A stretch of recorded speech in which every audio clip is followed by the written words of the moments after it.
Hopes for change in Kyrgyzstan as the country holds its first ever parliamentary elections following a year of serious political turbulence. But is democracy the answer to the problems in this ethnically divided Central Asian country? This is Inside Story.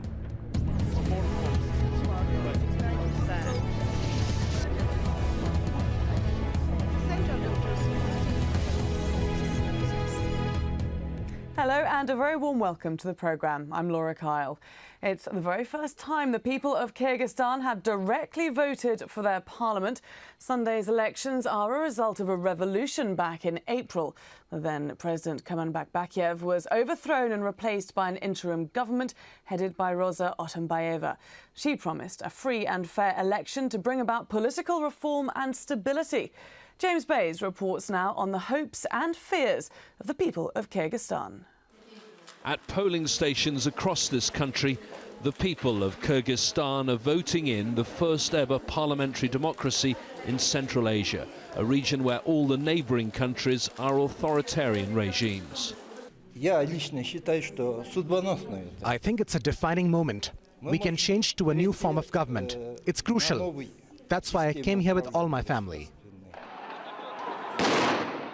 This small country has endured a great deal of turmoil and bloodshed already this year. Former President Kurmanbek Bakiev was overthrown in April. Over 80 people died. In June, more than 400 were killed when violence erupted in the south of the country. Many of the victims members of the country's ethnic Uzbek community. Because of those bloody events, security is obviously a concern for this election. But when you look on the streets, you don't see any presence of extra police. The authorities believe that would be a provocation. Instead, extra forces are in their barracks on standby. 29 parties are competing in this election. Former Prime Minister Felix Kulov, known to be Moscow's favoured candidate, here casting his vote. The outcome is almost certain to be a coalition government, and there are worries about a period of political instability in the weeks following the election. We are all having hopes that this system will work, but of course there are many, there might be many, unexpected difficulties. This desperately poor nation has seen little real stability since the end of the Soviet Union. A new political system carries a degree of risk, but people here say they hope they're voting in a new era of peace and prosperity. Well, reacting to these elections, this is what President Rosa Otunbayeva had to say. We hope that the upcoming government will stabilize the situation. We hope that the composition of the new parliament will allow stabilization. So joining us to look at this issue in more depth are our guests. In Bishkek, Anar Musabayeva, a political analyst with the Institute for Public Policy. In Moscow, Pavel Felgenhauer, a defence analyst and columnist at Novaya Gazeta. And in London, Najam Abbas, Senior Fellow on Central and South Asia at the East-West Institute. Thank you all very much for being here today. Anar Musabayeva, I'd like to start with you. We've seen a high turnout of voters there today. It's been peaceful, largely successful vote. Of course, that key question is, will the result bring stability? It's difficult so far to say whether these elections will bring stability, but we all hope that after elections, if the elections results will be accepted by all parties participating in these elections, then the country will enter to a new stage of its history, and hopefully we will have stability, and we will be able to bring real changes in our society. Give us an idea of just how volatile Kyrgyzstan is at this stage, 4 months on from the ethnic violence. It's at this moment Kyrgyzstan is more or less stable, but I'm far from saying that this is absolutely calm and absolutely that situation is far from any we still have concerns that, but at the same time, I think that these elections they are unprecedented in many ways because the interim government actually provided all the possibilities for all parties participating in the elections to have equal opportunities and equal access to media. So I think that generally, I think the situation is more or less stable. Okay, Pavel Felgenhar, let's bring you in here. What fear do you have that these elections are going to spark further unrest? Well, Kyrgyzstan is very close to being a kind of failed state, though not a failed state yet. And it's very fractioned society and very impoverished. There's, of course, ethnic divisions between Kyrgyzs and Uzbeks, but also the Kyrgyzs are divided into many fractions represented by many parties. And will all the parties accept the results of the election? And also, since it's going to be apparently some kind of coalition, working out that coalition could increase fractional problems and actually could bring some instability with it. Before we have a really stable coalition government in Kyrgyzstan, it's early to say that these elections will be really a success. I mean, they certainly have come very soon off the back of some dreadful ethnic violence there in Kyrgyzstan. Do you think it's premature to expect them to succeed?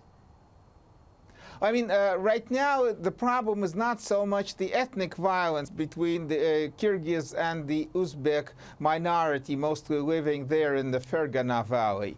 It's the problem between different Kyrgyz fractions, between the South Kyrgyz, the North Kyrgyz, and other Kyrgyz fractions, because obviously, of course, this is going to be a Kyrgyz government and a Kyrgyz-dominated parliament, but it's going to be very fractioned. And these fractions will be jockeying for power and position in a very impoverished country where there's a lot of young impoverished people that are easily agitated into going to the streets and actually having street violence. This is a very dangerous situation, actually forming a government after the election. And Najam Abbas in London, certainly this system is ensuring that no party will have a monopoly over power. Do you think this is only going to cause political instability? The fact that there is a chance of 5 to 6 main running contestants getting about 10 to 12% of votes will only allow a loose coalition to cobble together, where General Felix Kulov might be able to lead that coalition. It won't be very strong to move and make significant changes, but the framework, which is the departure from presidential system to parliamentary system, might progress, albeit cautiously. Anna Musabayeva, there does not seem to be all that much optimism that the outcome of this vote is going to be a successful one. The people of Kyrgyzstan, do they want a change to the parliamentary system? The fact that the majority of people voted during referendum in July this year for the parliamentarian system and new constitution, so I think this reflects that people are making choice in favor of parliamentarian system. So I'm quite optimistic about the outcomes of these elections, but I am also far from saying that everything will be very smooth, because this is a new system and this is very new for the first time, and it is right that some people probably when they say about Kyrgyzstan as a poor country, as an Asian country, and they sometimes they have concerns whether this system will work or not.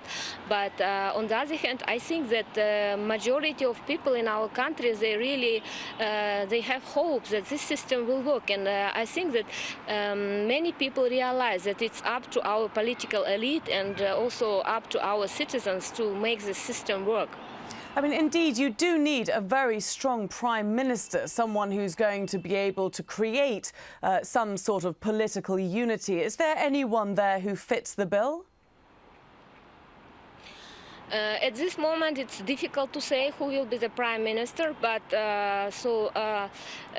we will have several parties coming into the parliament, and these parties they will have to create coalitions in order to have the parliamentarian majority to elect the prime minister. So we have different figures, political figures. Different political figures, but at this time, I think it's too early to talk about the candidate for the prime minister position.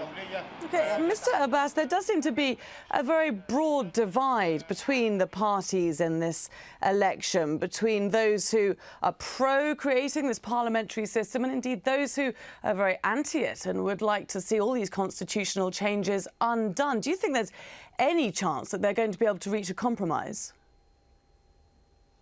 Yes, you have rightly alluded to the fractious stature of the political system in Kyrgyzstan. Perhaps there is a component which looks forward that we need to move outside the past practices of the 18 years since the country won independence. There is a fraction of the population which feel that we need to continue, so they look backwards towards the past where they are safe in the laps of continuity with Moscow and the Russian blessings. The third part, major component, is confused, so in animation and indecisive. So they don't know and they are not confident enough whether they can experiment with democracy. For some, it is just like letting a genie out of a bottle. So they are not very confident. So there is some air of caution, especially after the ethnic unfortunate clashes in south of Kyrgyzstan in June, where 400 people died. So people are looking whether new practices and new experimentation can bring solutions. So the confident element is the particular one which is moving this process forward. Well, the outcome of this vote does have ramifications well beyond the borders of Kyrgyzstan. It is, after all, the only country in the world to host both Russian and US military bases. As Kyrgyzstan's biggest trading partner and a guarantor of its security, Russia has great influence economically and politically. It's played an active role in this election race, explicitly showing support to pro-Moscow parties. But Russian President Dmitry Medvedev has warned the democratic elections could lead to a catastrophe in Kyrgyzstan. The US, on the other hand, which provides Bishkek with hundreds of millions of dollars in aid, has praised Kyrgyzstan's effort to create a democratic parliament. Pavel Velgenhauer, let's turn to you again. Why is Russia getting so involved? Some would even say interfering in this election. Well, I would not say that Russia is that much involved or that Kyrgyzstan right now is that much important in Russian real politics. We had a very serious political internal crisis connected with the Moscow mayor ousting, and that's much more important here in Moscow than anything that's happening in Kyrgyzstan. Is it not true, though, that forgive me for jumping in, because isn't President Dmitry Medvedev seeing only one candidate just before the elections, and that's Felix Kulov, and he, coincidentally, is very anti these constitutional changes? Well, Moscow wants a stable Kyrgyzstan and a pro-Moscow stable regime there. That's clear. And Medvedev actually expressed his personal views, his belief that a parliamentary system will not be stable and will not suit the Russian interest there. But that Russia is really so much involved. Russia has some, of course, ways of influencing the Kyrgyz election or Kyrgyz politics by money. Of course, many Kyrgyz work in Russia and bring a lot of income back to their impoverished home country. And Moscow has a kind of negative way of dealing with Kyrgyzstan, threatening to say that we'll impose some limits on these host workers or even visas, but actually influencing the fractions and clans in which the Kyrgyz politics is divided. Well, we can, but we can't really rule from Moscow. And again, in many cases, Kyrgyzstan actually sinks below the radar screen of the Kremlin, which has much more important things to worry about than what's happening in Kyrgyzstan. While they're stable, it's okay. When they become unstable, that's of course a problem. Okay, Anna Musabayeva, could I throw that to you and ask you whether you see Russia staying out of these elections, or do you think they are interfering? I think it will be too overstating if I will say that Russia is interfering into elections. Of course, Russia has certain, own interest in Kyrgyzstan. So I wouldn't say that it's interfering directly, but of course Russia is backing some politicians in Kyrgyzstan, and this is clear. So Russia has own interest in Kyrgyzstan, and we all aware of the comments made by Russian President Medvedev about possibility of parliamentarian system working in Kyrgyzstan. We're all aware about it, but on the other hand, we think that it's up to Kyrgyz people themselves to choose their own way. And even if it's some analysts in Russia and other countries, in neighboring countries, they are saying that this is very dangerous experimenting for our country, especially in the let's say, more or less authoritarian neighborhood. But I think that Kyrgyzstan wants this experiment, and I think this is the most important. Russia, of course, has its interest in keeping stability in the region and in the country, and it has concerns about the security and possible impact of outcomes of these elections on the neighboring countries. But I think sometimes it's over. How to say, it's overstating. So I think some fears of Russia is absolutely groundless, because it's very clear that Kyrgyzstan sees Russia as one of the strategic partners, and Kyrgyzstan has interest in actually cooperating with Russia. So sometimes the statements made by Russian leaders, so they are overstating the. Okay, not only Russia, of course, the US has a lot of interest in Kyrgyzstan. Najam Abbas, do you see them getting too involved? The United States want a presence and a launching pad for supplies from north of Afghanistan in case there are problems and bottlenecks from south, which is through Pakistan. This is the first priority, and that is why they have the Manas Air Base near the Kyrgyz capital Bishkek. Now, when the new regime arrives, they would like to make the terms of leasing that airbase more favorable. Beyond that, Washington and Bishkek are not engaged in a strategic coalition. We don't see many economic programs or not sufficient enough economic development, infrastructure-related investment coming from United States or its key partners. So we are yet to see beyond a minimal security-oriented collaboration between United States and Kyrgyzstan. And the economy is a crucial issue here for Kyrgyzstan voters.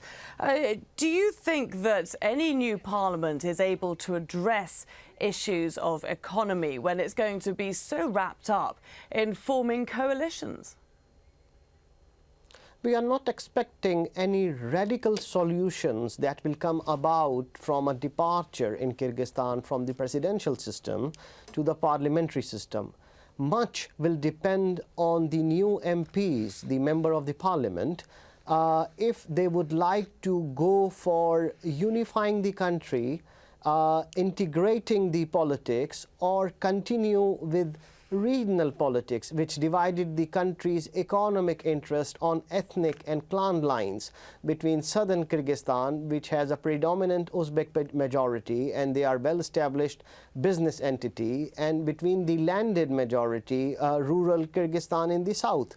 So if they can come above and rise to the stature of integrating the politics departing from the past, then of course a country would have a more secure political future. The problem has been the economic disparities. It is not holding of elections too often or holding a referendum or making political reforms that is the problem. The problem has been continuing since decades. And we've just been hearing about the economy in Kyrgyzstan. One of the areas where there's a lot of poverty is, of course, where there was also a lot of ethnic troubles in the south. What is the situation for Uzbeks and Kyrgyz down there? Yeah, as you know, we had these tragic events in the south this year when the violence took place and civil unrest happened, and we had a lot of people killed. But at this moment, I think that the government is undertaking measures in order to bring reconciliation between the Uzbek minority and the rest of the titular nation of the Kyrgyz population. But do you think that's working? I mean, we've seen the investigation largely implicating the Uzbeks in this violence, and they were the victims. You know, it's a very complicated situation, and so it will be a mistake to like victimize or to represent one side as a victims and the other side as some sort of you know, people who committed the whole violence, because this was really a tragedy. This was a lot of you know, killings. They were on both sides, and this is very complicated issue. Unfortunately, after these events happened, so there was a lot of information in the mass media which was unbalanced and sometimes biased, and this actually complicated the measures you know, lately taken by the government in order to reconcile the two ethnic groups in the south. OK, and there we will have to leave it. Anna Musabayeva in Bishkek, Pavel Felgenha in Moscow, and Najam Abbas in London. Thank you all very much indeed for joining us. And thanks to you too for joining us on this edition of Inside Story. As ever, if you'd like to join the discussion, do email us your thoughts and opinions to insidestory@aljazeera.net. See you next time.